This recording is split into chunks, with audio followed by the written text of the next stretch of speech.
And the gentleman flew in the following day to Dubai to present me with the Global Influencer Award here in Dubai. We had a beautiful presentation at Burj Al Arab, and then we moved on to Queen Elizabeth, and then we moved to the Frame, and then Jumeirah Zabi Al Sarai, and we ended it at the Armani Hotel. So it was a whole 24, excursion. 24 hours. He just came to Dubai to present me with this award and flew back the same night.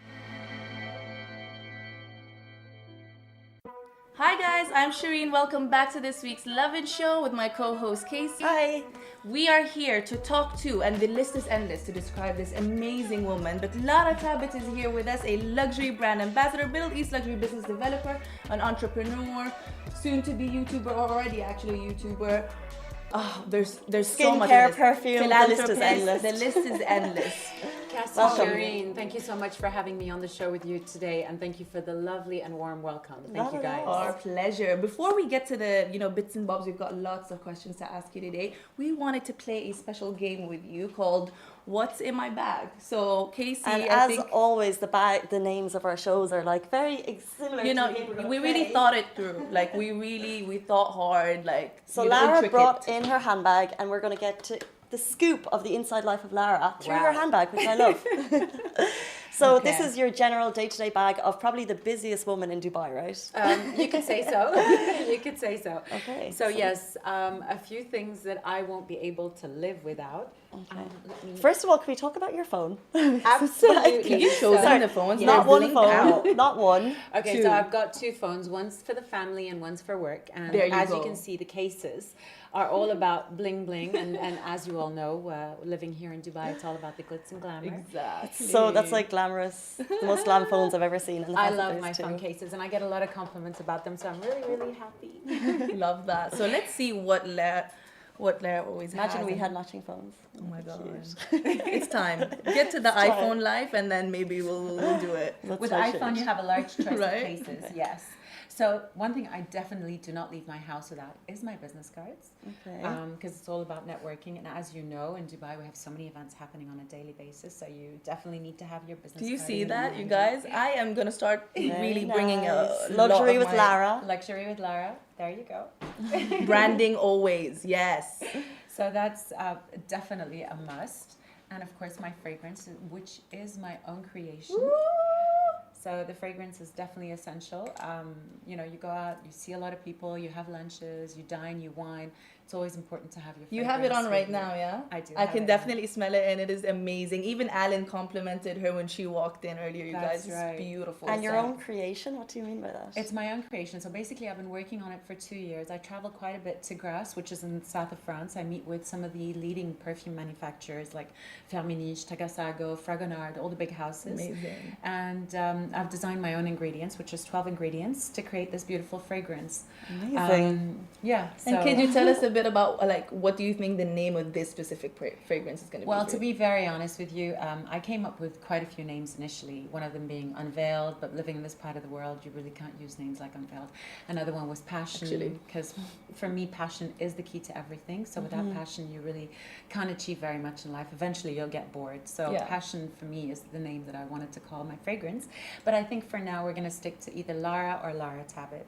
Love that. Well, if it's your first ever one, your name is quite a strong one to go with. I think that's amazing. Exactly. Thank you. I'm glad you guys like it. Loves it. Loves it. What else are in her most important things that she must have in her bag? Everybody who knows me in Dubai knows that I'm a Mac girl. Interesting. Being a TV presenter in front of the camera with strong lights all the time, you need a high quality makeup brand that lasts forever and that gives you the matte finish and the results that you're looking for. So it's definitely my compact studio mix MAC powder, which I cannot live without. Interesting. I love hearing like the go-to brands for people sometimes. Right? Yeah. Oh yeah.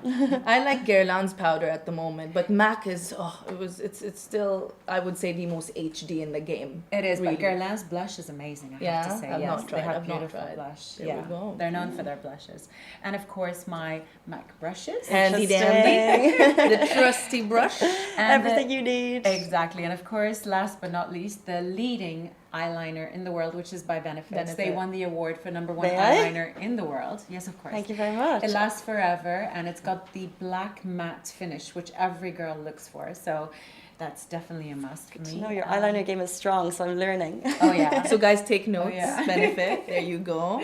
Yeah, so those are the things that I really cannot move or leave the house without. That's amazing. Thank you so much for giving us an insight into that. Guys. It was fun. Like, I think Shireen's intro only scratched the surface of what you do. Barely scratched the surface, but we know one thing. You've grown up in Dubai. You've had a long career in the media industry. Can you tell us a little bit about that? Absolutely. So yes, I have had a very long career in the media world. It all started when I was taking a break from work for a few weeks here in Dubai, where I received a phone call from the first English language channel that's setting up here in the region in building number 4, also known as the Associated Press Building in Dubai Media City, which we all know.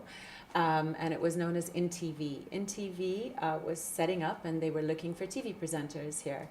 And I've not studied communications. I've not studied journalism. It wasn't my world. I'm a hotelier by profession. Okay. And that's the industry that I worked in. So they said, would you come in for a casting? And I said, you know what, let me give it a try. Why not? And I went in for a casting, and a few years later I had 7 shows of my own that I was producing and presenting. Of course, I could not do the editing part because then I would be sleeping at the station itself, never see my kids, never see my husband. So yeah, I did that for quite a few years, and I enjoyed every second of it. I mean, no 2 days were the same. You would wake up in the morning looking forward to going to work.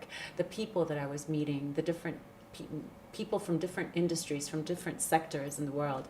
It was just beautiful. And I was lucky enough to cover the glamorous events that we have here in Dubai, like the Dubai International Film Festival.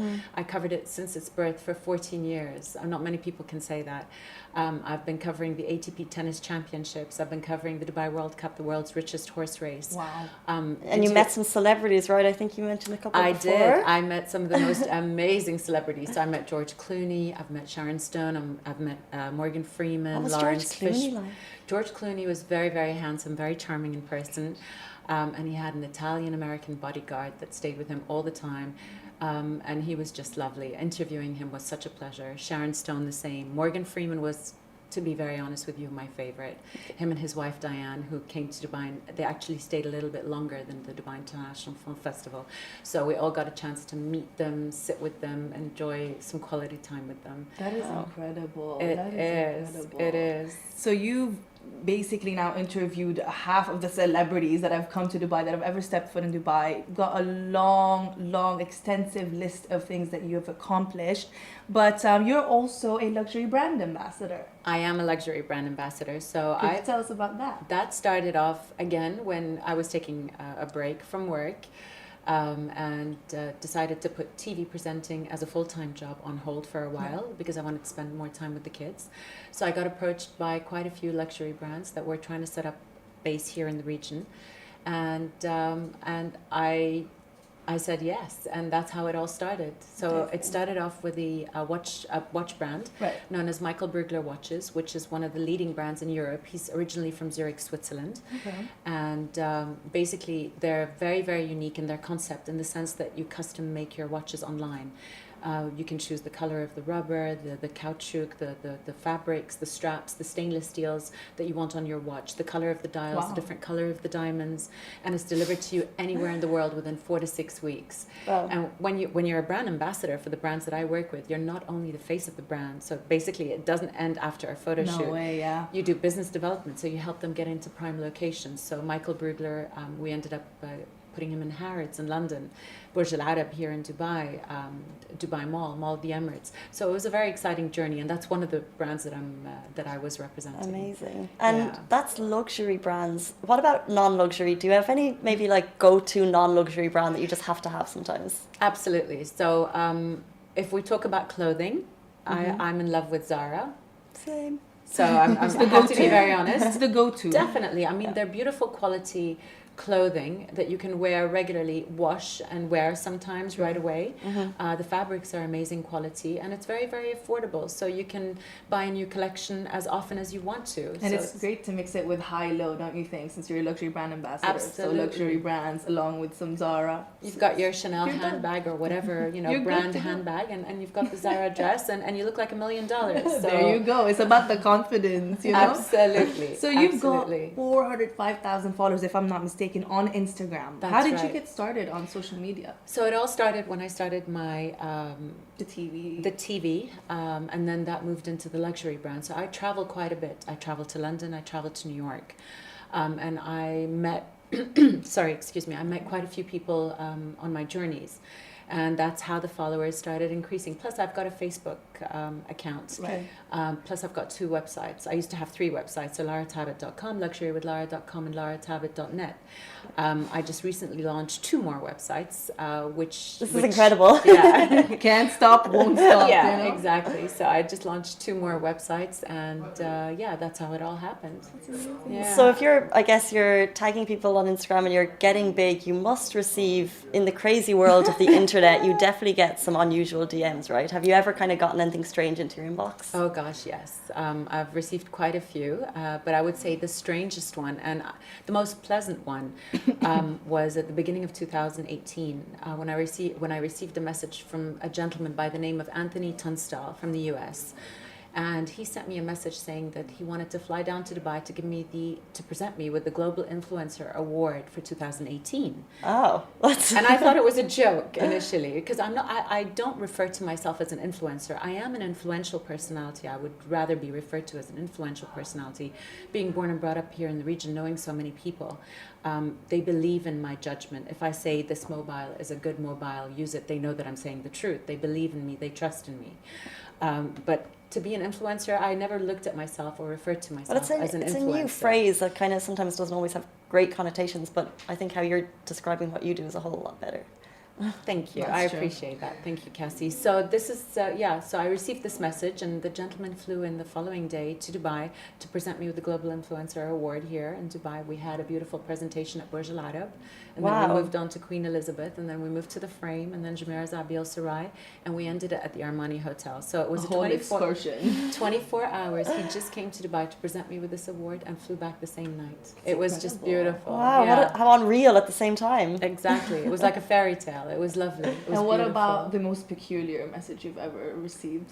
I don't want to go there. She's like, you know what? Yes. We know what to expect. Because we've literally had someone on the show who said something about receiving, was it feet-related stuff? Feet-related messages on Instagram. And we're like, you know what? It's no. a bit more common than you think. But anyway, moving on. You've worked as an ambassador for Arab Fashion Week as well. That's right. I'm on the Arab Fashion Council. Amazing. I work with the Arab Fashion Week as well. I MC their events. And it's a beautiful fashion affair which takes place here in Dubai for 5 days. Amazing, yes. But the fashion industry has definitely progressed, I would say, in the last maybe 10 to 15 years. I remember the days being born and brought up in Dubai. I remember the days when we had to travel to London and Paris and New York to buy our summer collections and our winter collections because we didn't really have too many boutiques here in Dubai.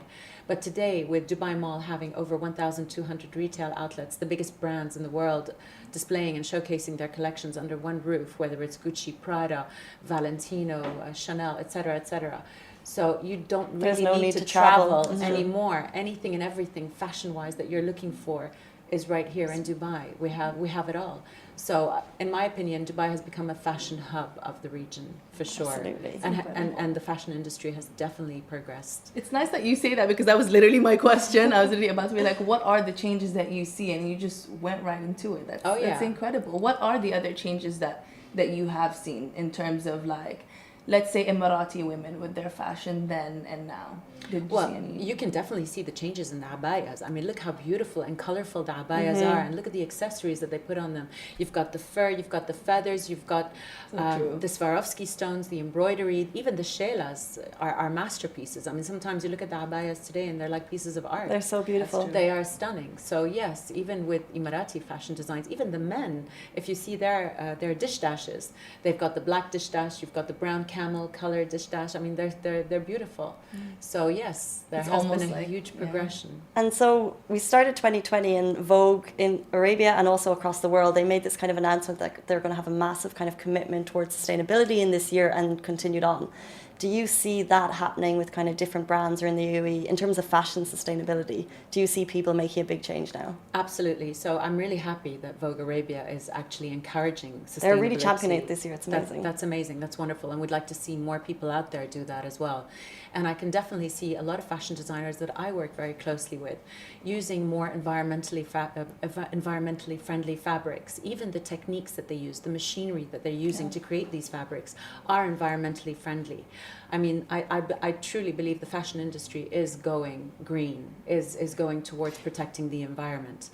And not only that, I could also say what's happening here in Dubai. I mean, you have places like Sustainable City, yeah.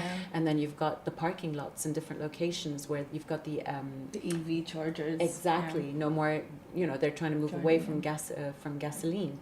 And even going to restaurants, there's no longer the plastic straws that we used to use, So the region is definitely promoting the environment and protecting the environment. Incredible. And you definitely do your part with that. You get in a lot of philanthropic work here in Dubai and I'm sure across the world.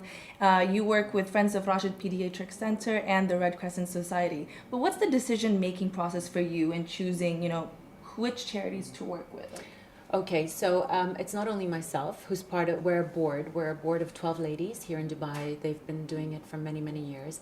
So basically we host events every year, and whatever we raise during those events, we assist with different organizations, not only here in the GCC, but all around the world. Mm-hmm. So we support children that are in need, and it's lovely to know that one can actually make a difference in people's lives, whether it's a small difference or a big difference. It's a positive change in people's lives. And to be able to know that you can do that is very rewarding and very satisfying on an emotional and a mental level. Amazing. What kind of work do you do with the group? Is it kind of is it an annual fundraising, or is it kind of a... So it's not an annual fundraising. We like I said, we host 3-4 events a year, and they're different. They vary. So some of them are picnic brunches for families. Some of them are ladies' luncheons. Some of them are gala dinners. And whatever we raise during the event itself goes straight to the organizations that we support. And it's not only in the region, it's all around the world. That's really nice. Amazing. Yeah. I wanted to ask you, if there was a person who would, who you'd ask to play you in a Lifetime movie, who would it be and why? Oh, wow, right? That's a good one. We could also play it too while you're thinking. Yeah, who would you think? I would ask to play me. At the moment. I think like a comedian to play my life. Someone mixed race. A comedian to play yours. I like that. Yeah, I mean, I can't think, let's say... Not Ricky Gervais. Maybe Ricky Gervais. I think he's great. He is great. Mm-hmm. He is. If I had to choose, I would definitely want Jennifer Lopez to play my role. Wow. She's definitely a role model of mine. She's somebody I've looked up to. Since I was a child, the achievements that she's been able to achieve in her lifetime are incredible. And you guys do share the same work ethic. I was literally just going to say, yes, we're the same horoscope. That's why. Oh, really? Yeah, what's her? She's, I think, August 7th, if I'm not mistaken. I'm August 6th, so we're both Leos. We're Leos. Awesome. Queens of the jungle. There you go. That's a really good one. I think. Yeah, she's fab. She is. Moving on. As we approach, and as we're in a new year, 2020, talk to us about your goals for this year or beyond. Do you have kind of a 5-year? Do you have a year plan? Well, what's next for Lara? I like to take it year by year, and I definitely plan on working with a few new brands that are coming in from Switzerland, Geneva and Zurich, as well as different parts of Europe. So I'll be collaborating with them as a brand ambassador. Lovely. We'll definitely be doing a lot of more TV presenting with some leading stations here in the country. A lot of more philanthropy work. We have 2 events in the pipeline that we're planning. And just keep doing what I'm doing and give it my 200% and just be pleased with the results. Yeah. I'm so inspired, honestly. I need to, she makes me want to just jot down all my goals and start working on them, because you're very, just get it done type of person. Like, you need to get it done. The minute you think of it, it's already there. And when it's up here, it's got to happen. You got to make it happen. So do you have a word of advice for anyone looking to do what you do and follow in your footsteps, perhaps? What's your one piece of advice that you have for people maybe watching right now? The one piece of advice I have is definitely be passionate about anything and everything you do, you put your heart in. A lot of hard work, determination, perseverance, live and breathe what you do. And just be happy and enjoy every second of it and live every day like it's your last. That's very amazing. Nice. Thanks so much. Lara. Before we started this interview, you said you were working until 2 a.m. every morning, and I think that really kind of shows through talking to you and hearing all of the stuff that you're doing. Very, very exciting. Wishing you a fabulous year ahead. Thank you very much, with your skincare, Cassie. With your perfume. Thank you. And everything else. Thank you guys. Thank you so much for joining us. It's been such a pleasure being with both of you on the show, and thank you very much for having me, and wishing you continued growth and success success with this awesome show. I tune in and I Thank watch you. you guys all the time, by the way, and I love what I see. Thank you so much. I do. Guys, that's it. We're going to be back next week. See ya. Bye.